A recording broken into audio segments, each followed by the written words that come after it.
Bonjour à tous. Alors aujourd'hui une vidéo de la série Explosivité.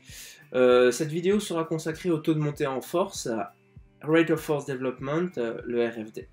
J'espère que pour bien comprendre cette vidéo, vous avez bien vu la vidéo sur la notion de slack, ainsi que la vidéo sur les différentes notions dans l'explosivité.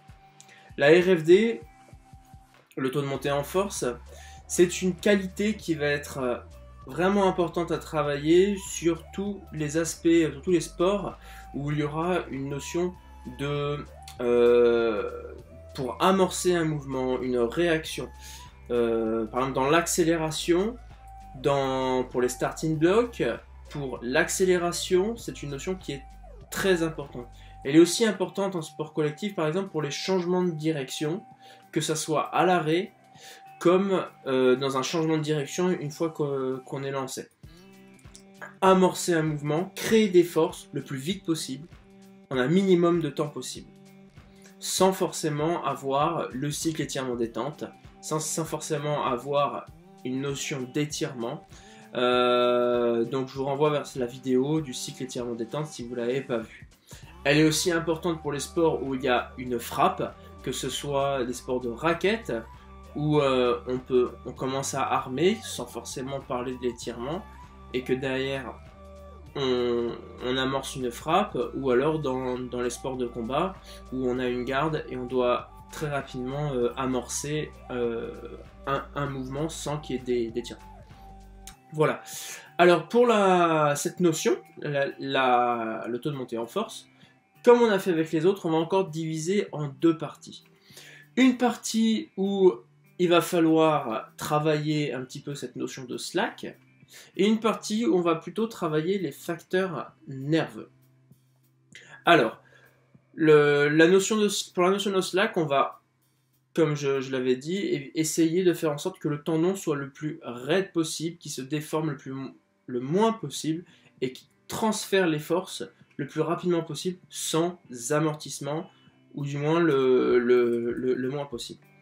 Alors, pour ça, comme on avait vu dans la vidéo sur cette notion, il va falloir travailler le tendon avec beaucoup de volume. Le tendon, c'est quelque chose qui s'adapte avec un volume important, faible intensité, pas forcément des grandes intensités, par exemple répéter beaucoup de cordes à sauter pour améliorer la raideur du tendon achillien et avoir beaucoup de volume très régulier. Les tendons n'aiment pas la variation de la quantité d'entraînement, et donc entraînez-le très régulièrement. On peut faire aussi, pour améliorer cette notion de slack, de l'isométrie longue, parce qu'en fait pendant que vous allez faire de l'isométrie de 30 à 1 minute, le tendon va s'allonger petit à petit, va s'étirer, va faire comme une phase excentrique vraiment très long. On va venir casser quelques fibres de collagène, et c'est ça qui va être très intéressant pour renforcer le tendon et le rendre le plus raide possible. On peut aussi utiliser des techniques d'entraînement où on va osciller dans la position spécifique. Par exemple, pour le squat jump, on va descendre, venir à l'endroit où normalement on vient amorcer un squat, et on va faire des tout petits mouvements le plus saccadé possible en amortissant le moins possible. On va pouvoir faire éventuellement, si c'est à propos de course à pied pour l'accélération, des petites fentes plio, sans chercher forcément à monter très haut, sans chercher à mettre de la hauteur, de la vitesse gestuelle du coup, mais chercher à juste alterner la position de fente, les pieds qu'il y a devant, sans monter haut, et chercher à être le plus indéformable possible sans varier la hauteur du centre de gravité. Voilà, ça c'était pour la notion de slack, essayer d'améliorer la partie slack pour le taux de montée en force. Maintenant, on va passer à la deuxième partie, et dans cette partie, on va voir les facteurs nerveux. Les facteurs nerveux, c'est ce qui va nous permettre d'aller recruter le maximum d'unités motrices le plus vite possible. On avait déjà parlé dans une précédente vidéo que on pouvait prendre 1 dixième de seconde, 2 dixièmes de seconde pour monter au niveau de force maximum. Et bien là, il va s'agir donc de travailler pour améliorer le système nerveux. On a vu avec le Slack, c'était plutôt les facteurs biomécaniques, on va travailler au niveau tissulaire, et là on va travailler plutôt le système nerveux. Et là pour le système nerveux, donc on pourrait très bien voir un entraînement sous forme isométrique, où on va se placer sous une barre, et on va demander à la personne de venir pousser le plus vite possible, atteindre son taux, son niveau de force maximum le plus rapidement possible. Par exemple, taper dans la barre, venir essayer de vraiment appliquer des forces le plus vite possible, tenir ce niveau de force 2 secondes par exemple, et répéter ça 3 à 6 fois par exemple. On peut faire ça, on peut faire ça aussi avec tout ce qui est sous forme de drop jump, c'est-à-dire chuter d'un banc et venir essayer de stopper net. Donc là, le réflexe myotatique va vous permettre en fait de très très vite monter en force.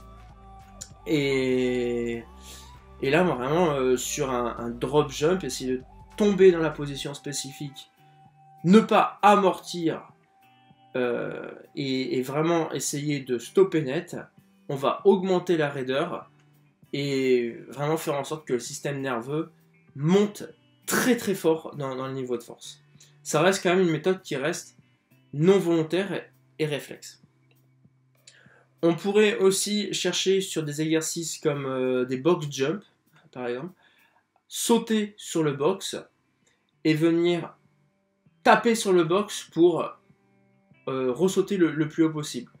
Donc là, il y a vraiment cette notion de... Il n'y a pas d'amortissement, mais c'est juste taper, amorcer un mouvement dans la boîte ou dans le sol, en fonction de quel exercice vous prenez, amorcer un mouvement avant d'être au sol. Attention à bien être dans la position spécifique, c'est très important quand même.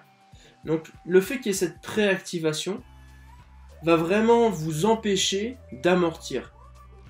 Éviter d'amortir, c'est vraiment essayer de gagner du temps pour appliquer des forces le plus vite possible. Voilà.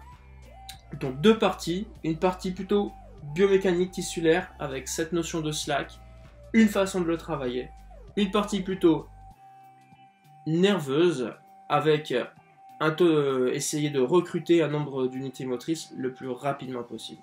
On a vraiment 2 façons de travailler ce taux de montée en force. Et voilà, j'espère que cette vidéo vous a plu.